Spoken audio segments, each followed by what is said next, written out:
Hello everyone, welcome to TCX again. So इस series में हम लोग घटना चक्र करंट अफेयर्स को कवर कर रहे हैं। तो अभी तक हम लोगों ने क्या कर लिया है?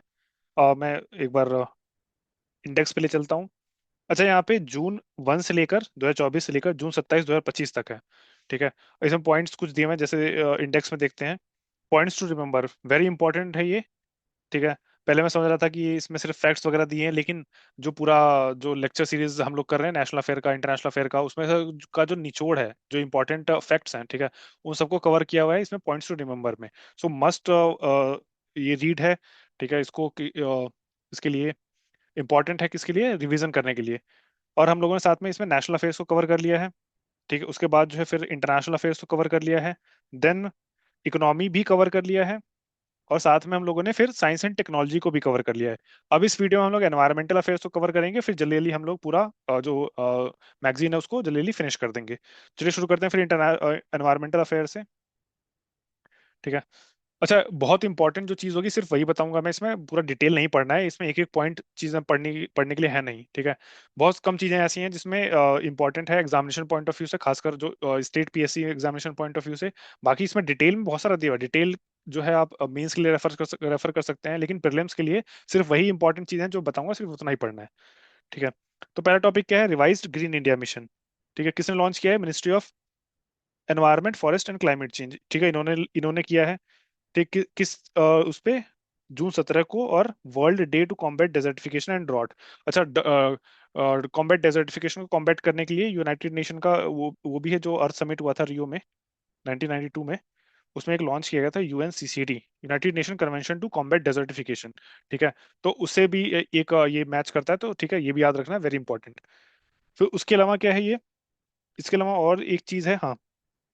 ये किस फोकस करेगा? रिस्टोरेशन ऑफ वल्नरेबल लैंडस्केप, जैसे अरावली और वेस्टर्न घाट। ठीक है।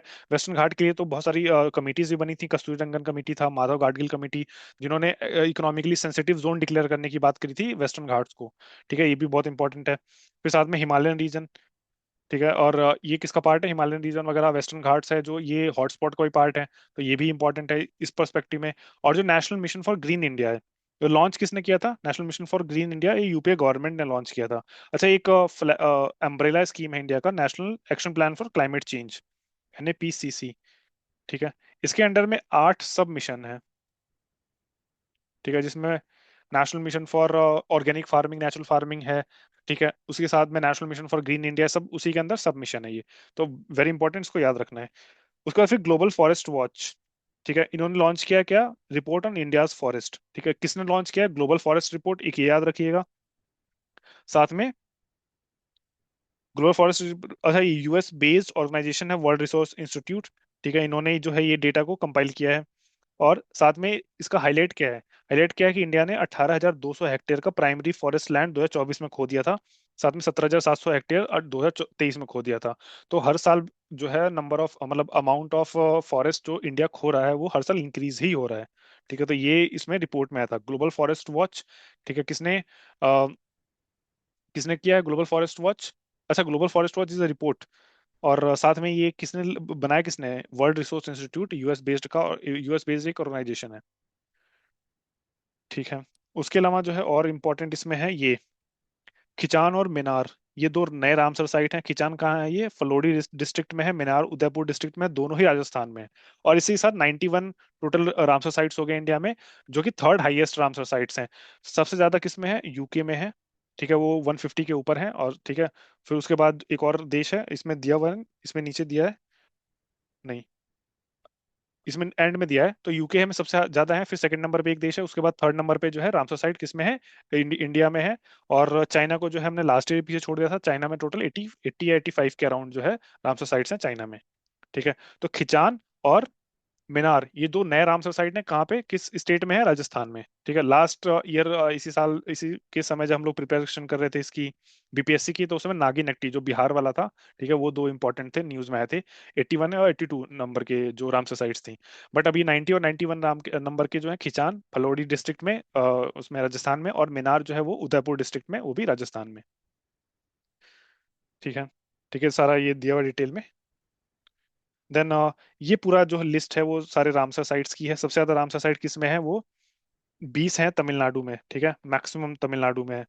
उसके बाद जो है कितने, 10 हैं उसके बाद उत्तर प्रदेश में। ठीक है, सेकंड नंबर पे। तो ये दो टॉप के दो याद रखिएगा, एक तमिलनाडु इसमें 20 हैं, और दूसरा उत्तर प्रदेश इसमें 10 हैं। और साथ में बिहार के जो है कौन है, एक कबरताल वेटलैंड है और नागी और एक नक्टी।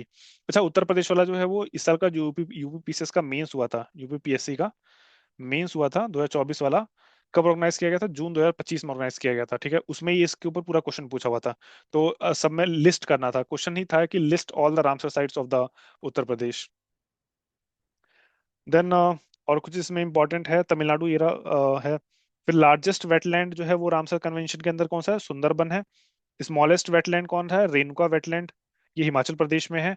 और फर्स्ट वेटलैंड कौन सा था? वो चिल्का लेक था, और केलोदे नेशनल पार्क 1981 में हुआ था। चिल्का लेक कहाँ है? उड़ीसा में। ठीक है। और केवलादेव अगेन किस में है? राजस्थान में। और इसके साथ रामसर साइट के साथ एक और मॉन्ट्रियो रिकॉर्ड होता है। ठीक है, मॉन्ट्रियो रिकॉर्ड में क्या होता है कि वो रामसर साइट जो बहुत खतरे में है, जिनको इमीडिएट अटेंशन की जरूरत है रिकवर करने के लिए। ठीक है, उसमें दो हैं इंडिया के, एक केवलादेव नेशनल पार्क है और एक मणिपुर का लोकटक लेक है। इसमें दिखाते हैं, ये रहा। मणिपुर का लोकटक लेक है और राजस्थान का केवलादेव नेशनल पार्क है। ये इंपॉर्टेंट है। अच्छा, राजस्थान में टोटल 4 हो गए हैं, और यूपी में जो है 10 हैं ही, और बिहार में 3 है। ये दो फैक्ट याद रखने हैं। और मॉन्ट्रियो रिकॉर्ड में ये दो हैं, केवलादेव नेशनल पार्क और लोकटक लेक, वो मॉन्ट्रियो रिकॉर्ड में है। ठीक है। उसके बाद फिर यही दिया हुआ है इसमें number of Ramsar site, Uttar Pradesh में 10 हैं और तमिलनाडु में 20 हैं। Then climate change performance index निकालता कौन है? जर्मन वॉच निकालता है, एक ही याद रखिएगा। उसके साथ इंडिया की रैंक 10th है, मतलब इफेक्टिव रैंक 7th है, क्योंकि टॉप 3 को जो है वो खाली रखा गया है। ये बोला गया है कि टॉप 3 के लायक कोई देश ने परफॉर्म ही नहीं किया, इसलिए टॉप 3 को खाली रखा जाएगा। तो 4th नंबर से रैंकिंग शुरू की गई है। तो 4th नंबर से रैंकिंग जो है वो हाईएस्ट रैंक किसका है? डेनमार्क का है, फिर नीदरलैंड का है, और फिर यूनाइटेड किंगडम का है। और इंडिया की रैंक जो है वो 10th है, इफेक्टिवली 7th रैंक है। और लोवेस्ट रैंक कंट्री कौन सी है? ईरान है, 67th पोजीशन पे। ठीक है। देन फिर डब्ल्यूएमओ यानी वर्ल्ड मेट्रोलॉजिकल ऑर्गेनाइजेशन का global annual to decadal climate update. ठीक है, ये क्या है? किसने लॉन्च किया है? वर्ल्ड मेट्रोलॉजिकल ऑर्गेनाइजेशन ने लॉन्च किया है। रिपोर्ट का टाइटल क्या है? WMO global annual to decadal climate update 2025 से 2029 तक। ठीक है, इन्होंने बोला है कि 1.5 डिग्री सेल्सियस से तो सरपास कर ही जाएंगे। ठीक है, इसमें कोई शक ही नहीं है। ठीक है। और there are 70% chance that average global temperature for 25-19 period will exceed pre industrial level by more than 1.5 degree Celsius. हम लोगों ने कितना टारगेट रखा है कि सन 2100 तक, मतलब सेंचुरी के एंड तक जाके 1.5 डिग्री सेल्सियस के अंडर उसको रिस्ट्रिक्ट करना है। ठीक है, और ये 2025-29 तक ही 70% चांसेस है कि उसी दौरान जो है 1.5 डिग्री पार हो जाएगा।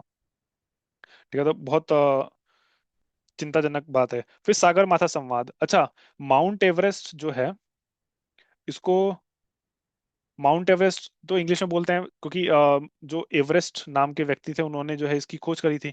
और नेपाल में इसको किस नाम से बोलते हैं? सागर माथा के नाम से बोलते हैं। सागर माथा किसका नाम है? माउंट एवरेस्ट का ही दूसरा नाम है, इसको याद रखिएगा। और ये जो सागर माथा संवाद, ये कहाँ हुआ है? काठमांडू, नेपाल में हुआ है। और इसमें एक इंपॉर्टेंट बात क्या बोली गई कि साउथ एशिया मतलब जो सार्क का रीजन है, साउथ एशिया, वो हिस्टोरिकली सिर्फ 4% ही ग्लोबल कार्बन डाइऑक्साइड एमिशन के लिए रिस्पॉन्सिबल है, जबकि 25% आबादी यहाँ पे रहती है। ठीक है, तो ये बहुत इंपॉर्टेंट चीज है, इसको याद रखिएगा। और साथ में नेपाल ने अभी इंटरनेशनल बिग कैट अलायंस को भी ज्वाइन कर लिया है। ठीक है, इसमें ये नहीं लिखा है, बट नेपाल जो है अभी रिसेंटली, नेपाल ने जो है जुलाई अगस्त महीने में ही जो है ये इंटरनेशनल बिग कैट अलायंस को ज्वाइन किया। ये बहुत इंपॉर्टेंट है, इसको याद रखिएगा। इंटरनेशनल बिग कैट अलायंस जो है इंडिया का इनिशिएटिव था, इसमें 7 बिग कैट्स को बचाने की बात की जा रही है। फिर सागर में सम्मान ये किसने लॉन्च किया है? ये union minister port shipping and waterways Shri Sarbananda Sonowal ने किया है, सागर में सम्मान। ये पॉलिसी है गवर्नमेंट ऑफ इंडिया की to create future ready equitable gender equitable maritime workforce, मतलब कि जो वुमेन का जो कंट्रीब्यूशन है मैरीटाइम सेक्टर में, उसके लिए किया गया सागर में सम्मान। इसमें इंपॉर्टेंट एक डेटा है कि वुमेन सी फेयरर्स जो थे 341 थे 2014 में, और 2024 में बढ़ के कितना हो गया? 2527, मतलब 649% का इंक्रीज है, जो कि बहुत अच्छी चीज है। Then 16th Asiatic lion census. ठीक है, जैसे हम जानते हैं कि एशियाटिक लॉयन जो है वो कहाँ पे है? सिर्फ गुजरात के गिर फॉरेस्ट में है। ये इंपॉर्टेंट है। और टोटल कितने हुए हैं? 891 पाए गए हैं। लास्ट वाला जो हुआ था 15th वाले में, उससे थोड़ा सा इंक्रीज हुआ है। 15th वाले में कितने थे? 15th एस्टिमेशन में 674 थे। ठीक है, ये इंपॉर्टेंट है, बहुत इंपॉर्टेंट, इसको याद रखिएगा। तो अभी टोटल कितने हैं, 891, और लास्ट में कितने थे, 674 थे। फिर ऑपरेशन ओलिविया किसके लिए था, ऑलिव रिडली टर्टल के लिए, एक याद रखिएगा। और साथ में इंडियन कोस्ट गार्ड का ये ऑपरेशन है, ये दो इंपॉर्टेंट चीजें याद रखनी है। और इनका टोटल पॉपुलेशन कितना लोगों को प्रोटेक्ट किया, कितने ऑलिव रिडली रिडली टर्टल को, 6.98 लाख को। और इनका जो नेस्ट करने का कहाँ है, उड़ीसा के जो तट है ना, वहां पे ऋषिकुल्य है। ठीक है, और एक और भीतरकनिका में भी पाए जाते हैं। ठीक है, भीतरकनिका और एक गहीर माथा बीच, ये तीनों उड़ीसा में है। और ये नेस्टिंग साइट्स हैं तीनों, किसकी, ऑलिव रिडली टर्टल की। ये वेरी इंपॉर्टेंट, यहाँ लिखा हुआ है। अच्छा, गहीर माथा बीच, उड़ीसा। ठीक है। फिर सारप चू कंजर्वेशन रिजर्व, ये सारप चू कंजर्वेशन रिजर्व हिमाचल प्रदेश में है, एक ये याद रखिएगा, हिमाचल प्रदेश में है। और ये इंडिया का सबसे बड़ा जो है कंजर्वेशन रिजर्व है, बन गया है अभी ये। It is now India's largest conservation reserve. और किस एक्ट के तहत जो है इसको रिकॉग्नाइज किया जाता है, वाइल्ड लाइफ प्रोटेक्शन एक्ट 1972 के तहत।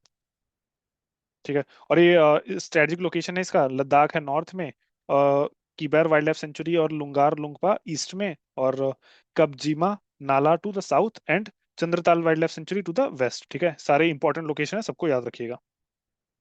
फिर ये कहाँ है, उनाम रिवर और चराप नाला, इन दोनों के कॉन्फ्लुएंस पर ये एग्जिस्ट करता है। इंपॉर्टेंट क्या याद रखना है, इंडिया का लार्जेस्ट कंजर्वेशन रिजर्व बन गया है सारप सारप चू कंजर्वेशन रिजर्व। फिर येला ग्लेशियर, ये कहाँ है, ये भी नेपाल में है। येला ग्लेशियर नेपाल में है, इसको डेड डिक्लेयर कर दिया गया है टोटली। ठीक है, ये कहाँ है, येला येला ग्लेशियर, हिंदू कुश हिमालय में है, और नेपाल में ये है इसकी लोकेशन। ठीक है, और साथ में वेनेजुएला, एक और इम्पोर्टेंट फैक्ट क्या है, वेनेजुएला पहला ऐसा देश बन गया था जो जिसको पूरा ग्लेशियर फ्री डिक्लेयर कर दिया गया था, सारे वहाँ के ग्लेशियर सारे पिघल गए। ठीक है, ये रहा लोकेटेड, और ये Yala glacier located in Rasuwa district Nepal. The Yala glacier was among the most closely monitored in the Hindu Kush Himalaya region. फिर नेक्स्ट इंपॉर्टेंट क्या है, आइडियाज फॉर लाइफ इनिशिएटिव। अच्छा, मिशन फॉर लाइफ इनिशिएटिव 2021 में जो कॉप 26 हुआ था, उसमें जो है प्राइम मिनिस्टर मोदी जी ने लॉन्च किया था मिशन लाइफ, क्या था, लाइफ स्टाइल फॉर एनवायरनमेंट। उसी के तहत जो है आइडियाज फॉर लाइफ इनिशिएटिव को लॉन्च किया गया with in the framework of mission life. ठीक है, ये कहाँ लॉन्च किया गया, initiative launch through a dedicated portal in association with UNICEF. क्या है डेडिकेटेड पोर्टल, युवा। ठीक है, किसके साथ लॉन्च किया गया, यूनिसेफ के साथ लॉन्च किया गया है। किसने किया है, ministry of environment forest and climate change ने मिलकर। ठीक है, और पोर्टल का नाम क्या है, युवा। किस मिनिस्ट्री ने, एमओएफसीसी, किसके साथ, यूनिसेफ के साथ मिलके। फिर commitment to glacier preservation, commitment to glacier preservation जो है वो कहाँ पे ऑर्गेनाइज किया गया है, ये दुशानबे, रिपब्लिक ऑफ ताजिकिस्तान में। ठीक। फिर उसके बाद 5 cluster, first cluster of 5 carbon capture and utilisation test bed. ठीक है, ये कहाँ पे किया गया, अच्छा, सीमेंट इंडस्ट्री के लिए है, तो ये एक ही याद रखिएगा, सीमेंट इंडस्ट्री के लिए है। साथ में किसने जिसको अनवील किया है, department of science and technology के। अच्छा, कार्बन कैप्चर यूटिलाइजेशन क्या होता है, कार्बन को कैप्चर कर लेना, बाद में उसको जो है यूटिलाइज करना, CO2 से मिथेनॉल वगैरह क्रिएट किया जाता है, बनाया जाता है। फिर भारत फोरकास्ट सिस्टम, ये किसने लॉन्च किया, इंडियन मेट्रोलॉजिकल डिपार्टमेंट में, जैसा नाम है फोरकास्ट सिस्टम। क्या करेगा वो, IMD का वेदर फोरकास्टिंग कैपेबिलिटीज को इंक्रीज करेगा to with respect to extreme rainfall और साइक्लोन, ताकि उसमें जो है अर्ली वार्निंग सिस्टम को एनहेंस किया जा सके। अच्छा, इसकी इंपॉर्टेंट हाईलाइट क्या है कि इंडिया का पहला ये है 6x6, मतलब 6 किलोमीटर बाय 6 किलोमीटर का स्पेटियल रेजोल्यूशन के साथ है। और इसको बाद में जो है वो बढ़ा के कितना कर दिया जाएगा, 3x1 किलोमीटर के, मतलब इतने छोटे रेडियस में भी जो है, एरिया में भी जो है वो फोरकास्ट कर पाएगा। और अभी जो प्रेजेंट वेदर फोरकास्टिंग है वो कितने, उसका एरिया कितना है, वो सिर्फ 12x12 किलोमीटर, मतलब बहुत बड़े एरिया में ही वो कर पाता है, जो कि बहुत एक्यूरेट इंफॉर्मेशन नहीं हो पाती। जैसे फॉर एग्जांपल 12x12 यानी 144 स्क्वायर किलोमीटर के एरिया को अगर हम लोग मैप करते हैं, तो मतलब मान लीजिए इस एरिया में जो है बारिश है, इधर नहीं है, लेकिन वार्निंग जो है पूरे 144 स्क्वायर किलोमीटर के लिए इशू हो जाएगा।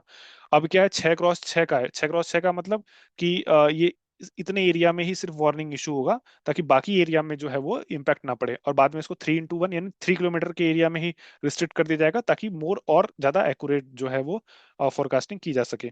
तो क्या नाम है इसका, Bharat forecast system, very important, याद रखिएगा, इंडियन मेट्रोलॉजिकल डिपार्टमेंट जो है वो इसको अडॉप्ट करेगा बाद में। फिर 11th का ब्रिक्स एनवायरनमेंट मीटिंग कहाँ हुआ है, ब्राजील में हुआ है ये। ठीक है, और ये जो COP30 के में जो चीजें हाईलाइट की गई थी ना, उसको जो है इन्होंने इम्पोर्ट वो किया है, मतलब एम्ब्रेस किया है। इसमें एक ही याद रखिएगा, दूसरा एक एक ये है 47 ऑफ द ग्लोबल पॉपुलेशन है, और 36% of global GDP. Purchasing power parity के टर्म्स में, नॉट नॉमिनल के टर्म्स में नहीं है। और ये जो है रीअट्रेट किया है किसको, common but differentiated responsibilities and respective capabilities. इसका मतलब क्या होता है कि कॉमन बट डिफरेंशिएटेड रिस्पॉन्सिबिलिटी का मतलब यह है कि गोल सबका कॉमन है, मतलब चाहे इंडिया हो, चाहे चाहे यूएस हो, या फिर यूरोपियन यूनियन हो, या रशिया चाइना जो भी हो, गोल सबका कॉमन है, क्या है, क्लाइमेट चेंज को कॉम्बैट करना। लेकिन रेस्पॉन्सिबिलिटी सबकी कॉमन थोड़ी होगी, रेस्पॉन्सिबिलिटी सबकी अलग अलग होगी। भाई कुछ देशों ने जो है बहुत ज्यादा कार्बन एमिशन किया, बहुत ज्यादा पैसा कमा के इंडस्ट्रियलाइज करके बहुत ज्यादा पैसा कमाया है, उनके पास पैसा ज्यादा है, डेवलप हो चुके हैं वो, तो वो ज्यादा प्रोवाइड करेंगे।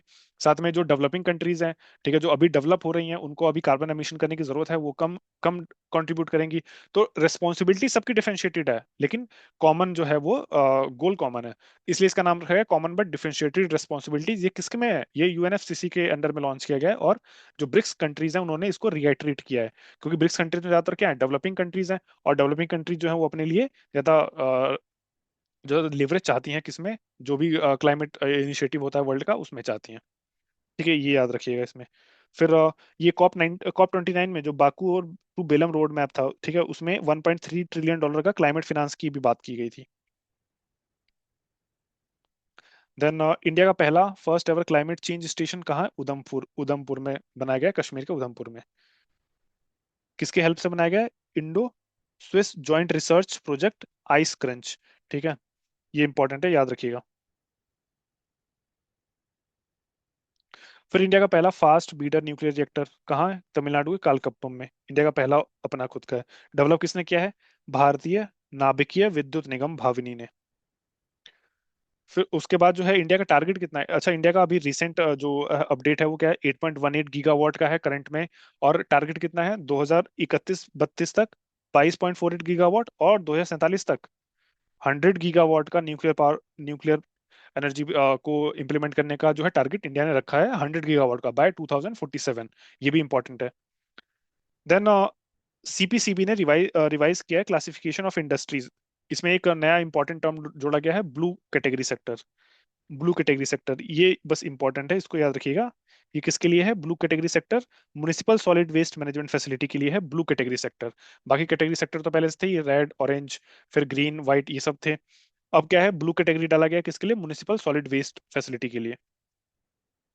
फिर यूनेस्को का ग्लोबल जियो पार्क, नए 16 नए ग्लोबल जियो पार्क जो है वो डिजिग्नेट किए हैं। और याद क्या रखना है, इंडिया में एक भी नहीं है फिलहाल अभी, there is no global geo park in, ये है, India does not yet have UNESCO designated global bio park. हालांकि दो ऐसे इंपॉर्टेंट लोकेशन हैं जिनको यूनेस्को ने रिकॉग्नाइज किया था कि इसको ऐड किया जा सकता है, लेकिन अभी तक ऐड नहीं किया गया। तो वो कौन से साइट्स थी, एक तो लोनार लेक था, एक ये याद रखना है, लोनार लेक। साथ में एक सेंट मैरीज आइलैंड था, और साथ में एरामट्टी दिबालू। ये पोटेंशियल साइट्स हैं, एरामट्टी दिबालू। ठीक है, इन तीनों के नाम याद रखिएगा, ये पोटेंशियल यूनेस्को जियो ग्लोबल जियो पार्क में आ सकते हैं ये। फिर draft green house gas emission intensity, ये इंपॉर्टेंट नहीं है। ठीक है, इंपॉर्टेंट ये किसके लिए, कार्बन ट्रेडिंग स्कीम के लिए है, बस इसमें ये और कुछ भी याद नहीं रखना है। फिर सिमलीपाल टाइगर रिजर्व, ये नेशनल पार्क डिक्लेयर किया गया है। और अभी टोटल कितने नेशनल पार्क हो गए भारत में, 107 हो गए हैं। और उड़ीसा में कितना हो गया, उड़ीसा में ये सेकंड है, पहला कौन सा था, भीतरकनिका नेशनल पार्क, और उड़ीसा का सेकंड हुआ है सिमलीपाल टाइगर रिजर्व को नेशनल पार्क डिक्लेयर किया है, सिमलीपाल नेशनल पार्क। ठीक, दो इंपॉर्टेंट, बस ये दो इंपॉर्टेंट फैक्ट याद रखिएगा इससे related. Then bio input resource centre, ठीक है, बीआरसी, ये किसके अंदर में, ये भी क्या है, ये union ministry of agriculture and farmer welfare came up with the guideline for setting bio input resource centre under national mission for natural farming. ये national mission for natural farming अभी हमने देखा था एनएपीसीसी, उसके तहत जो है वो सब मिशन है, 8 सबमिशन थे, उसमें से एक सबमिशन क्या है, national mission for natural farming. Very important, इसको याद रखिएगा। देन हाँ, इसमें क्या किया जाएगा, फाइनेंशियल असिस्टेंट प्रोवाइड किया जाएगा 1 लाख रुपए का, सेंटर बनाने के लिए। और इसमें दो उसमें ब्रांच उसमें इंस्टॉलमेंट में दिया जाएगा, 2 ट्रांचेस, 50,000 रुपए ईच के लिए। फिर ग्लोबल विंड रिपोर्ट किसने निकाला है, ग्लोबल विंड एनर्जी काउंसिल ने निकाला है। इसके तहत क्या है, इसमें इंपॉर्टेंट एक चीज था कि टोटल 117 गीगावाट का नया विंड पावर कैपेसिटी 2024 में ऐड किया गया था, ठीक है। और 2023 में कितना किया गया था? 116.6 गीगावाट। इसमें चाइना सबसे ज्यादा है, 70%। जो 2024 में जितना 117 गीगावाट ऐड किया गया, उसमें 70% सिर्फ चाइना में ऐड किया गया। फिर बाकी यूएस, ब्राजील, इंडिया और जर्मनी में ऐड किया गया, ठीक है। इसमें इंपॉर्टेंट एक डेटा है ये, status for wind energy in India. इसमें क्या है, अभी के समय इंडिया की कैपेसिटी कितनी है? जो इंस्टॉल्ड कैपेसिटी है वो 50 गीगावाट की है, ठीक है। 0.04 याद रखें, 50 गीगावाट की है। और 2024-25 में 4.15 गीगावाट, और 23-24 में कितना, 3.25 गीगावाट इंडिया ने ऐड किया था। और ग्लोबली किस पोजीशन पे है इंडिया? फोर्थ पोजीशन पे है विंड पावर की कैपेसिटी में। फर्स्ट पे obviously China, then US, and third पे जर्मनी, देन फोर्थ पे कौन है? वो इंडिया है। और विद इन इंडिया अगर देखें, विद इन इंडिया सबसे ज्यादा किस में है? गुजरात, कर्नाटक, फिर तमिलनाडु, ठीक। उसके बाद जो है United nation forum on forest, इसका इंडिया ने पार्टिसिपेट किया है। 20th session for United nation forum on forest कहाँ हुआ था? यूएन के हेडक्वार्टर न्यूयॉर्क में, ठीक है। इंडिया के डेलीगेशन कौन थे? को लीड किसने किया था? सुशील कुमार अवस्थी ने। इससे ज्यादा इंपॉर्टेंट कुछ भी नहीं है इसमें। और इंडिया ने ऑब्वियसली 5.17% फॉरेस्ट एरिया हो गया इंडिया का। India state of forest report में देखा था हम लोगों ने। और 7.86% का इंक्रीज किसमें? मैनग्रोव कवर में भी हुआ है, ठीक है। बस इसमें यही है। फिर स्नो लेओपार्ड जो है लद्दाख में क्या है, रिसेंटली एक स्टडी स्टडी पब्लिश की गई जिसका टाइटल था comprehensive assessment of snow leopard distribution and population in the Indian trans Himalayan Ladakh. इससे क्या है, लद्दाख में 477 स्नो लेओपार्ड्स हैं, जो पूरी कंट्री के 2/3 स्नो लेओपार्ड सिर्फ लद्दाख में है। अच्छा, स्नो लेओपार्ड भी वो इंटरनेशनल बिग कैट अलायंस के अंदर में इसको भी प्रोटेक्शन दी गई है। इसको भी मतलब one of the 7 big cats जो है स्नो लेओपार्ड भी है। और टोटल टोटल कितना है पॉपुलेशन इसका? 718 है। देन कॉप, यानी conference of parties to Basel, Rotterdam and Stockholm convention. ये तीनों को सिस्टर कन्वेंशन बोला जाता है, क्योंकि बेसल कन्वेंशन क्या है? बेसल कन्वेंशन के तहत जो है, जो हजार्डस वेस्ट की डंपिंग होती है दूसरे देशों में, मतलब डेवलप्ड कंट्रीज हजार्डस वेस्ट अपने देश से दूसरे देश में डंप ना कर दें, उसके लिए बेसल कन्वेंशन था। रॉटरडैम कन्वेंशन क्या था? Prior informed consent. मतलब क्या है कि अगर आप एक एक्सपोर्टिंग देश हैं और कोई ऐसी चीज किसी देश को इंपोर्ट कर रहे हैं जिससे पोटेंशियली नुकसान हो सकता है कुछ, ठीक है, जैसे कोई केमिकल है, उससे पोटेंशियल कुछ नुकसान हो सकता है, तो आप उस इंपोर्टिंग देश को पहले से ही इन्फॉर्म करेंगे, उसके बाद ही आप एक्सपोर्ट करेंगे, बिना इंफॉर्मेशन के एक्सपोर्ट नहीं करेंगे। ये है रॉटरडैम कन्वेंशन। स्टॉकहोम कन्वेंशन क्या है? परसिस्टेंट ऑर्गेनिक पॉल्यूटेंट, ठीक है, उसके लिए बनाया गया था स्टॉकहोम कन्वेंशन। तो इनिशियली जो है 12 ऐसे पॉल्यूटेंट थे जिनको इसके अंडर में रखा गया था, बाद में इसको स्कोप को और एक्सटेंड किया गया था। साथ में ये 12 जो वो थे परसिस्टेंट ऑर्गेनिक पॉल्यूटेंट्स थे, उनको डर्टी डजन के नाम से जाना जाता था।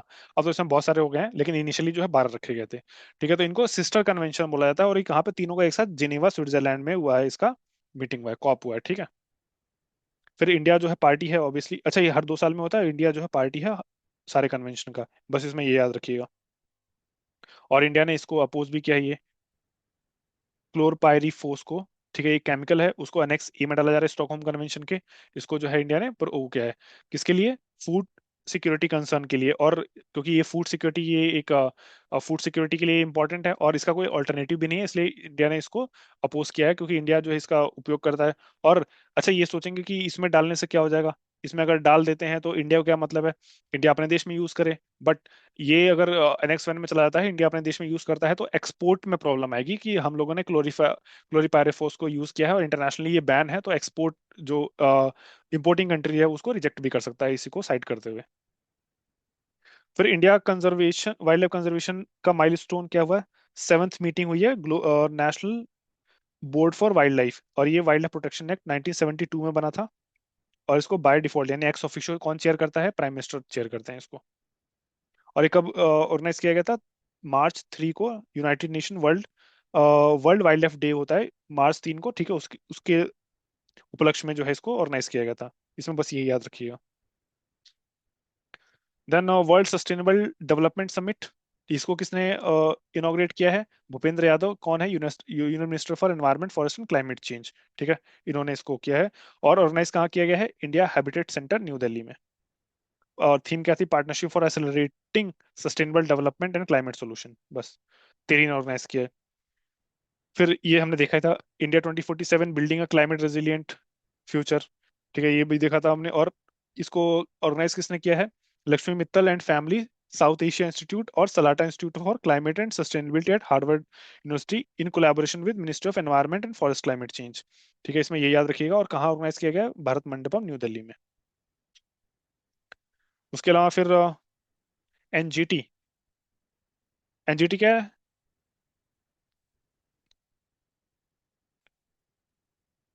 एनजीटी जो है वो नेशनल ग्रीन ट्राइब्यूनल है, एनजीटी। और इसको 2010 में एज ए स्टैट्यूटरी बॉडी इसको स्टैब्लिश किया गया था एनजीटी एक्ट के द्वारा। ठीक है, एक ये इंपॉर्टेंट है। बस इसमें यही इंपॉर्टेंट, और कुछ भी याद नहीं रखना इसमें। इन्होंने क्या किया? Two day national conference on environment, इसको जो है इनॉग्रेट किया है श्रीमती द्रौपदी मुर्मू ने। ठीक है, बस ये याद रखिएगा। इंडिया का 98वां टाइगर रिजर्व कौन सा बना है? Madhav national park. 57वां कौन था? 57वां था रत्तापानी वाइल्ड लाइफ सेंचुरी, ये भी एमपी में ही है। ठीक है, 57वां 58वां दोनों इंपॉर्टेंट है, इसको याद रखिएगा। फिर वर्ल्ड एयर क्वालिटी रिपोर्ट किसने निकाला है? IQ air. ठीक है, इन्होंने निकाला है। और इसमें इंपॉर्टेंट क्या है? 5 मोस्ट पॉल्यूटेड कंट्रीज कौन है? Chad, Bangladesh, Pakistan, democratic Republic of Congo और इंडिया। एक तो ये याद रखना है इसमें। दूसरा क्या है इसमें? मायागुज प्यूर्टो रिको, ये क्लीनेस्ट मेट्रोपॉलिटन एरिया है 2024 में। और ओशियानिया जो है वर्ल्ड का क्लीनेस्ट रीजन है। और इंडिया का पोजीशन क्या है? ये है बिरनी हाथ, मेघालय में एक सिटी है, the most polluted metropolitan area of 2024। ठीक है, ये इंपॉर्टेंट है। और इंडिया जो है 5th मोस्ट पोल्यूटेड कंट्री तो है, वो तो देख ही लिया। और न्यू दिल्ली वर्ल्ड का मोस्ट पोल्यूटेड कंट्री कैपिटल है। हालांकि इसमें एक और चीज दी हुई है कि ये एन जामेना, ये चैड की कैपिटल है। ये दिल्ली से थोड़ी सी ज्यादा है। तो ऑफिशियली तो यही है, लेकिन पता नहीं क्यों न्यू दिल्ली को लिखा हुआ है इन्होंने, कि न्यू दिल्ली जो है वर्ल्ड की मोस्ट पोल्यूटेड कैपिटल है। फिर इंडिया का पहला PPPP green waste processing plant कहाँ? इंदौर में। बस इसमें ये याद रखिएगा। फिर प्रकृति 2025। प्रकृति 2025 की फुल फॉर्म क्या है? Promoting resilience, awareness, knowledge and resource for integrating transformational initiative. बस इसमें यही याद रखना, और कुछ भी याद नहीं रखना है। फिर XDG, ये क्या है? एक्सटेंडेड सस्टेनेबल डेवलपमेंट गोल। ठीक है, बस इसमें यही है, एक्सटेंडेड सस्टेनेबल डेवलपमेंट गोल। और union minister of environment forest and climate change Shri Bhupender Yadav ने एड्रेस किया है global leader and thinker during SDG ministerial summit. कहाँ हुआ है ये? दुबई में। ठीक है, इसमें याद रखिएगा दुबई में। और फोकस किस पे था? मिशन लाइफ पे था, जो लाइफस्टाइल फॉर एनवायरनमेंट जो प्राइम मिनिस्टर मोदी ने जो है कॉइन किया था। फिर state of global climate report 2025 किसने लॉन्च किया है? WMO ने। State of global climate report. ठीक है, इसमें रिपोर्ट क्या है कि 2024 वार्मेस्ट ईयर ऑन रिकॉर्ड है। और यही 1.55 प्लस माइनस 0.13 डिग्री सेल्सियस जो है टेम्परेचर पहुंच चुका है प्री इंडस्ट्रियल लेवल पे। और उसके अलावा तो और कुछ इंपॉर्टेंट नहीं है इसमें। ठीक है, फिर nuclear energy mission. Nuclear energy mission का के तहत क्या है? ये 2025-26 में जो है वो स्मॉल मॉड्यूलर रिएक्टर के रिसर्च एंड डेवलपमेंट के लिए जो है 20,000 करोड़ रुपए एलोकेट किए गए थे। अच्छा, ये हमने लोगों ने पीछे देखा था, ये नहीं देखा था। 2025-26 में एलोकेट किया 20,000 करोड़ रुपए, किसके लिए? Small modular reactor. Small modular reactor क्या होते हैं? कि छोटे रिएक्टर होंगे और वो कम बिजली उत्पादन करेंगे, लेकिन वो पोर्टेबल होंगे। ठीक है। और ये रहे 100 गीगावाट का न्यूक्लियर पावर कैपेसिटी बनाना है इंडिया को 2047 तक। अभी कितना है? 8.18 या 8.2 गीगावाट। और ये 2031-32 तक 22.48 गीगावाट का टारगेट है। ठीक है, फिर IBCA officially full fledge treaty, ये देखा था ना, इंटरनेशनल बिग कैट अलायंस। अब ये फुल फ्लेज्ड ट्रीटी बन चुकी है। ठीक है, इसका हेडक्वार्टर कहाँ है? इंडिया में।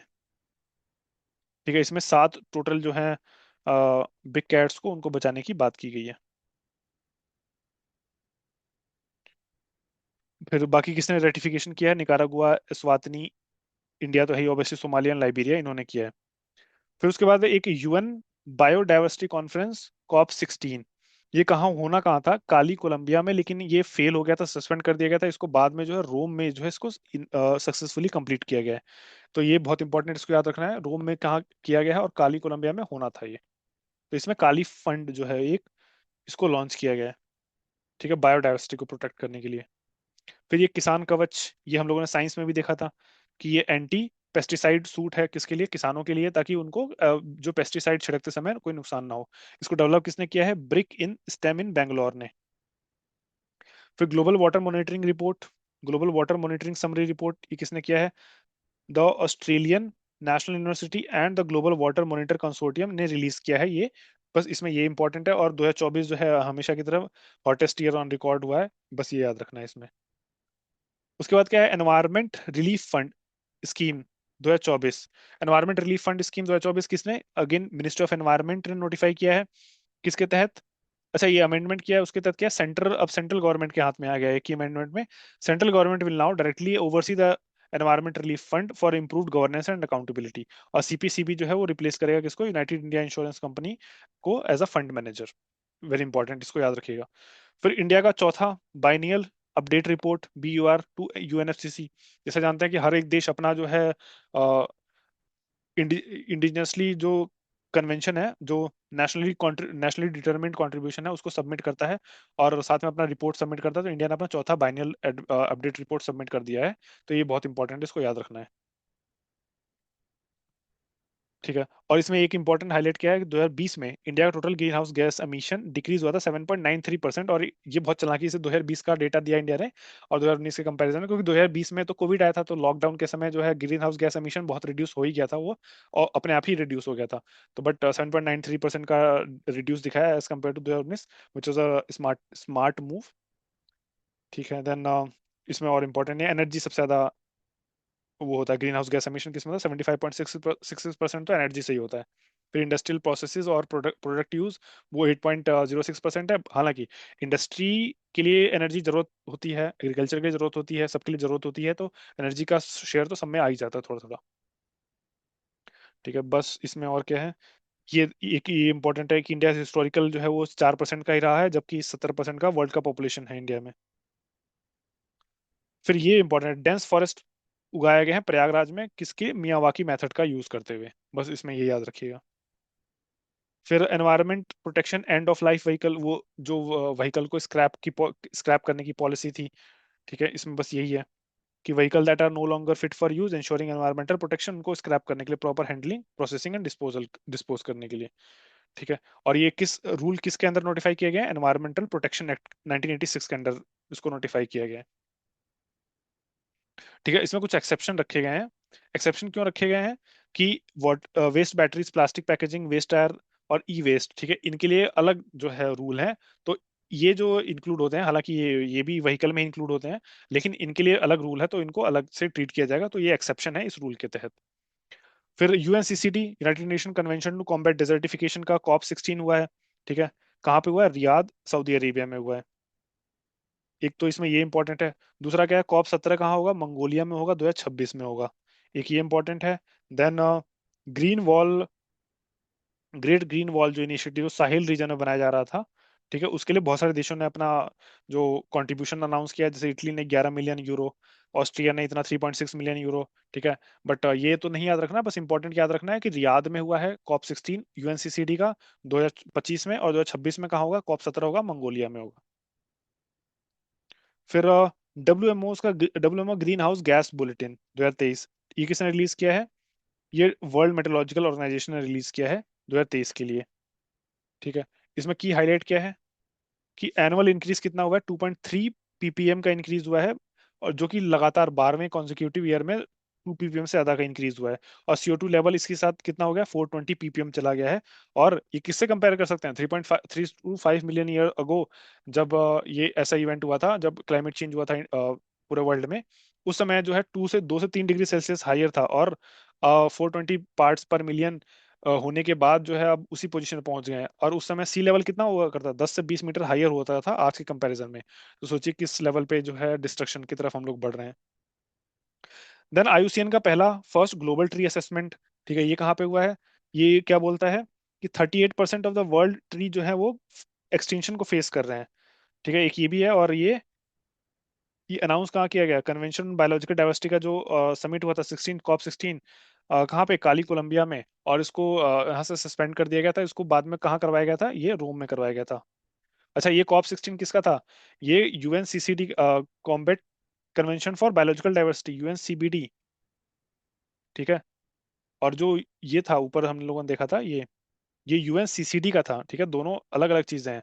ये जो रियो अर्थ समिट हुआ था, उसमें तीन इंपॉर्टेंट कन्वेंशन निकल के आता है कि एक यूएनएफसीसी, ठीक है, जिसका कॉप अभी चल रहा है, कॉप 30 जो होने वाला है ब्राजील में, ठीक है, जिसके तहत पेरिस क्लाइमेट डील हुआ था, ठीक है, पेरिस क्लाइमेट डील इसी के तहत हुआ था 2015 में, कॉप 21 के तहत। एक निकल के आया था UNCCD, United Nation convention to combat desertification, और एक था UN CBD, United Nation convention for biological diversity. इसके अंदर दो इंपॉर्टेंट प्रोटोकॉल हैं, एक कार्टेजिना प्रोटोकॉल, ठीक है, और एक नगोया प्रोटोकॉल। ठीक, ये बहुत इंपॉर्टेंट है, इसको याद रखिएगा। तो ये कॉप 16 यूएनसीसीडी का कहाँ हुआ है, रियाद में हुआ है, ठीक है। और उसके अलावा फिर कॉप 16 जो है किसका, यूएनसीबीडी का, यूएनसीबीडी का ये कहाँ हुआ था, कॉप 16 यूएनसीबीडी का काली कोलंबिया में। बट उसमें उसको सस्पेंड करके रोम में करवाया गया था, और इसके अंदर काली फंड भी बनाया गया था, काली फंड टू प्रमोट डाइवर्सिटी।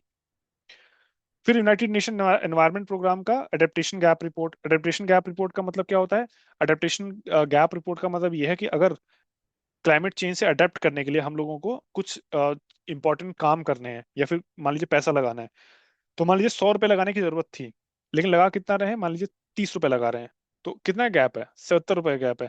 तो वही गैप को जो है वो अडेप्टेशन में कितना गैप हो रहा है, वो उसको रिपोर्ट करता है कौन, यूनाइटेड नेशन एनवायरमेंट प्रोग्राम का अडेप्टेशन गैप रिपोर्ट।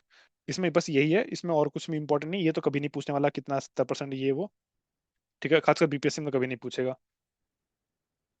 फिर next important, global nature conservation index. ये किसने निकाला है, global nature conservation index, Goldman Sonnenfeldt school of sustainability, climate change, Ben Gurion university of the Negev, and biodb.com। अच्छा, ये कहाँ पे, बेन गुरियन यूनिवर्सिटी, ये इसराइल की यूनिवर्सिटी है। तो ग्लोबल नेचर कंजर्वेशन इंडेक्स जो है इन लोगों ने निकाला है, ठीक है। इसमें क्या बोलते हैं कि ह्यूमन एक्टिविटीज ने 75% ऑफ अर्थ के लैंड को, 66% ऑफ मरीन एनवायरनमेंट को इम्पेक्ट किया ही है, जो कि बहुत नई बात है, ठीक है, ये तो हमें पता नहीं था। तो इस रिपोर्ट में ये आया, और इंडिया की रैंक कितनी है, 176 रैंक है, ठीक है, बॉटम बॉटम में आता है। टॉप परफॉर्मर कौन है, लग्जमबर्ग। लग्जमबर्ग की पॉपुलेशन कितनी है, अभी देखा था मैंने, 6.78 लाख, ठीक है। और कंपैरिजन के लिए बता दूं, गाजियाबाद जिसमें मैं रह रहा हूँ फिलहाल, इससे करीब करीब 9 से 10 गुना ज्यादा पॉपुलेशन है, सिर्फ एक सिटी की। और इंडिया की रैंक 176 है, लास्ट रैंक कितनी है, किरीबाती की, और सेकंड लास्ट किसकी है, तुर्की की है। फिर ये फिर आ गया ये national biodiversity strategy action plan, ये कहाँ पे आया था, यूएनसीबीडी कोलंबिया में जो हुआ था, कहाँ पे हुआ था, ये काली कोलंबिया में। फिर world cities report, world cities report किसने निकाला है, वर्ल्ड सिटीज रिपोर्ट ने यूएन हैबिटेट ने निकाला है, वर्ल्ड सिटीज रिपोर्ट। इसके तहत बस इसमें और इम्पोर्टेंट नहीं है, इसमें बस वही है, by 2040 2 billion urban resident will experience 0.5 degree increase in ये टेम्परेचर, ये बस इसमें यही है और कुछ नहीं है। फिर री इन्वेस्ट, री इन्वेस्ट क्या, रिन्यूएबल एनर्जी के अंदर इन्वेस्ट करने के लिए एक इंपॉर्टेंट इनिशिएटिव था, किसका है, ministry of new and renewable energy. और इसने होस्ट किया चौथा global renewable energy investors meet expo, उसी को री इन्वेस्ट बोला गया। कहाँ हुआ है ये, गांधीनगर गुजरात में हुआ है, और पहली बार ये दिल्ली के बाहर हुआ है, ये भी इंपॉर्टेंट है, इसको भी याद रखिएगा। पहले कहाँ होता था, दिल्ली में होता था, लेकिन फर्स्ट टाइम ये दिल्ली के बाहर हुआ है। देन उसके बाद क्या है, mega oil palm plantation drive. ये बस इंडिया में कुछ नहीं है, ये एडिबल ऑयल पाम जो mission, national mission edible oil है, ठीक है, उसके तहत ये किया गया है। 17 लाख सैपलिंग्स को प्लांट किया गया है, ताकि इंडिया जो सेल्फ सफिशिएंट बन पाए किसमें, पाम ऑयल के सेक्टर में। फिर ये इंपॉर्टेंट है, इंडिया का पहला टील कार्बन स्टडी कहाँ हुआ है, केवलादेव नेशनल पार्क में। Teal carbon study Keoladeo national park, Keoladeo national park कहाँ है, राजस्थान में है ये, one of the Ramsar site भी है, साथ में यूनेस्को की वर्ल्ड हेरिटेज साइट में भी है, साथ में मॉन्ट्रियो रिकॉर्ड में भी है। तो सारे इंपॉर्टेंट चीजें याद रखें। टील कार्बन स्टडी कहाँ हुआ है, केवलादेव नेशनल पार्क में हुआ है। देन एनवायरमेंट परफॉर्मेंस इंडेक्स, ये निकाला किसने है, पहले ये देखिएगा। एनवायरमेंट परफॉर्मेंस इंडेक्स ये निकाला है Yale centre for environmental law and policy, centre for international earth science information इन्होंने निकाला है। और इसमें 180 देशों को जो है इन्होंने एसेस किया है, जिसमें इंडिया की रैंक जो है अगेन 176 है। और इसमें दिया रहेगा टॉप 5 कंट्री कौन है, एस्टोनिया, फिनलैंड, ग्रीस वगैरह ये सब है। और साथ में ये रहा, एस्टोनिया, लग्जमबर्ग, जर्मनी, फिनलैंड, और इंडिया की रैंक अगेन 176 है ये। फिर यूनेस्को ने 11 नए बायोस्फीयर रिजर्व्स को डेजिग्नेट किया है, इंडिया में नहीं है, बेल्जियम घाना वगैरह में है, किया है। और फर्स्ट टाइम दो ट्रांसबाउंडरी बायोस्फीयर रिजर्व को किया है। साथ में ये रहा first time the list include two transboundary reserve spanning Belgium and Netherland and Italy and Slovenia. ठीक है, बेल्जियम नीदरलैंड में है एक, और इटली और स्लोवानिया में है दो, दूसरा। ठीक है, उनको इंक्लूड किया गया है। और इंडिया में टोटल कितने हैं? 18 बायोस्फीयर रिजर्व में से 12 जो है यूनेस्को ने रिकॉग्नाइज कर रखे हैं। फिर एक बॉन क्लाइमेट कॉन्फ्रेंस। अच्छा, बॉन के नाम से बहुत सारे हैं। एक तो बॉन बॉन चैलेंज है, जो ये रिस्टोरेशन के लिए है, लैंड रिस्टोरेशन के लिए है बॉन चैलेंज। और एक बॉन कन्वेंशन है, वो कन्वेंशन ऑन माइग्रेटरी स्पीशीज। और देन एक बॉन कॉन्फ्रेंस क्या है? क्लाइमेट चेंज से रिलेटेड है। कहाँ किया गया है ये? बॉन कॉन्फ्रेंस, ठीक है, ये बॉन में किया, बॉन जर्मनी में किया गया है। और किसके लिए किया गया है ये? बहुत सारी इश्यूज जो कहाँ पे कैटर करने की जरूरत थी, वो बाकू में जो COP29 हुआ था UNFCCC के अंडर में, ठीक है, उससे रिलेटेड है ये। तो इसमें और कुछ याद नहीं रखना, बॉन क्लाइमेट कॉन्फ्रेंस कहाँ हुआ है? बॉन जर्मनी में हुआ है। ठीक है। और न्यू कलेक्टिव क्वांटिफाइड गोल जो क्लाइमेट फाइनेंस के लिए बाकू में निकल के आए थे, ठीक है, उसको जो है इन्होंने फिर दोबारा से हाईलाइट किया है। देन और कुछ इसमें इंपॉर्टेंट नहीं है। फिर ये देख लेते हैं news in shorts. News in shorts में क्या है? Green green hydrogen certification scheme of India. ठीक है, इसको किसने लॉन्च किया है? Minister of new and renewable energy ने लॉन्च किया है। एक ये इंपॉर्टेंट है। देन छत्तीसगढ़ पहला राज्य बना है जिसने फॉरेस्ट इकोसिस्टम को ग्रीन जीडीपी के साथ लिंक करने वाला, भारत में छत्तीसगढ़ बना है। और first AI artificial intelligence special economic zone कहाँ बना था? नवा रायपुर, वो भी छत्तीसगढ़ में था। Then first wildlife bio bank, ये भी देखा था हम लोगों ने, दार्जिलिंग में Padmaja Naidu Himalayan zoological park में स्टैब्लिश किया गया था, पहला, भारत का पहला जू बेस्ड बायो बैंक। ठीक है। देन इस बायो बैंक का नाम क्या है? फ्रोजन जू। देन नैनो बबल टेक्नोलॉजी, ये भी हम लोगों ने देखा था, पानी को साफ करने के लिए था। ये कहाँ पे? Cleaning and purifying national water at national zoological park Delhi में। फिर पहली बार गैंगीज रिवर डॉल्फिन को टैग किया गया असम में। ये पहली बार ऐसा हुआ है कि गैंगीज रिवर डॉल्फिन को टैग किया गया असम में, तो ये भी इंपॉर्टेंट है, याद रखिएगा। ये पूछ सकता है कि कहाँ पे टैग किया गया? असम में टैग किया गया है। और अभी गैंगीज रिवर जो डॉल्फिन का सेंसस हुआ था, उसमें सबसे ज्यादा डॉल्फिन कहाँ पाए गए थे? उत्तर प्रदेश में पाए गए थे। और अगर डेंसिटी वाइज देखें, डेंसिटी वाइज किस में थे? बिहार में। 1 second. Then global soil conference कहाँ हुआ है? रिसेंटली किसने किया है? Union agriculture and farmer welfare rural development minister Shivraj Singh Chouhan ने किया है। कहाँ पे? पूसा, न्यू दिल्ली में। बस इसमें ये इंपॉर्टेंट है। देन इंडिया का पहला बायो मैन्युफैक्चरिंग इंस्टीट्यूट, ठीक है, कहाँ ऑर्गेनाइज किया गया? इंडिया का पहला बायो मैन्युफैक्चरिंग इंस्टीट्यूट ये है in the India's first bio manufacturing institute कहाँ है? Brick, national agri food bio manufacturing institute. ठीक है, यहाँ पे बनाया गया है ये वेरी इंपॉर्टेंट, इसको याद रखिएगा। Then bionest incubation centre, bionest incubation centre ये भी ब्रिक नाभिका का कोलैबोरेशन के साथ बनाया गया है। साथ में फिर इंडिया ने लॉन्च किया अपना national biodiversity strategy action plan 2024 से 30 तक। ये पीछे तो हम लोगों ने देखा था, ये कोलंबिया में जो हुआ था, काली कोलंबिया में, ठीक है, उससे रिलेटेड था ये। इंडिया ने लॉन्च किया था।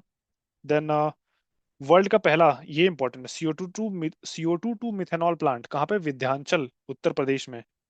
ठीक है, वेरी इंपॉर्टेंट, इसको जरूर याद रखिएगा। देन मोर्मुगांव पोर्ट, ये एनवायरमेंट शिप इंडेक्स में जो है लिस्ट होने वाला भारत का पहला पोर्ट बन गया है। वेरी इंपॉर्टेंट, कहाँ पे है? गोवा में। First Indian port to be listed on environmental ship index. ठीक। Then biodiversity beyond national jurisdiction agreement, ये क्या होता है? हाई सीज के बियॉन्ड जो होता है उसको प्रोटेक्ट करने के लिए है ये। ठीक है, हाई सीज मतलब इंटरनेशनल वाटर जो ग्लोबल कॉमन है, तो ठीक है, उसके उसके लिए ये बनाया गया है, बायोडाइवर्सिटी बियॉन्ड नेशनल जुरिस्डिक्शन। और अभी यूनियन कैबिनेट ने अप्रूव कर दिया है इसको, साइन कर दिया।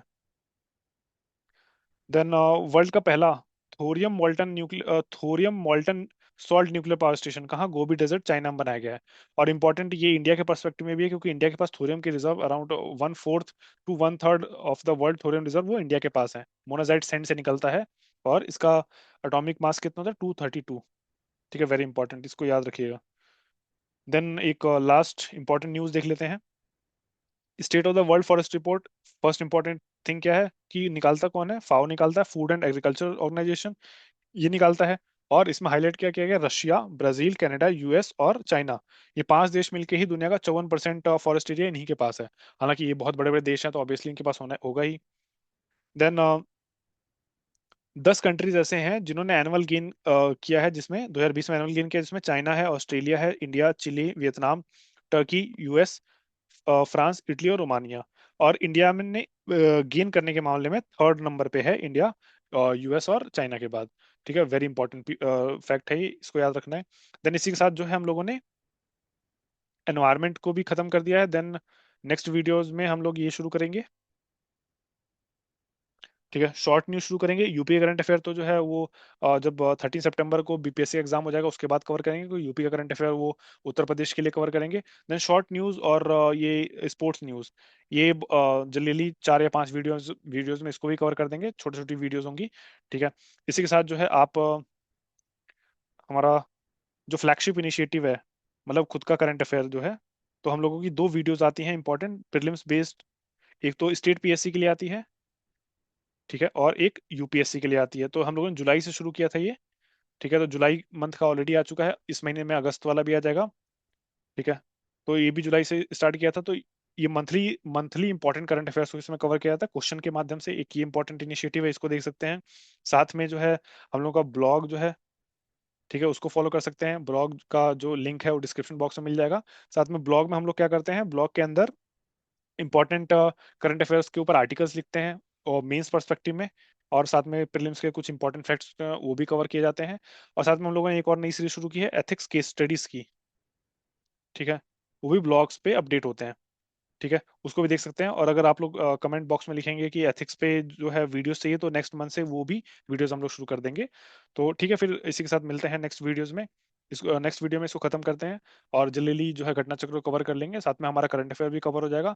और फिर जो यूपी बीपीएससी का पीवाईक्यू सीरीज है वो चल ही रहा है। साथ में इसके बाद जब खत्म हो जाएगा तो यूपीपीएससी का पीवाईक्यू सीरीज भी वो भी स्टार्ट कर देंगे। ठीक है, तो इसी के साथ हम लोग का स्टैटिक और करंट दोनों कैटर हो जाएगा। ठीक है, तो कोई घबराने की बात नहीं है, इसको कवर कर सकते हैं। और इससे जो है ऑलमोस्ट पूरा प्रिपरेशन और कट ऑफ क्लियर करने लायक मार्क्स तो आ ही जाने चाहिए। ठीक है, फिर मिलते हैं फिर नेक्स्ट वीडियो में, तब तक के लिए धन्यवाद।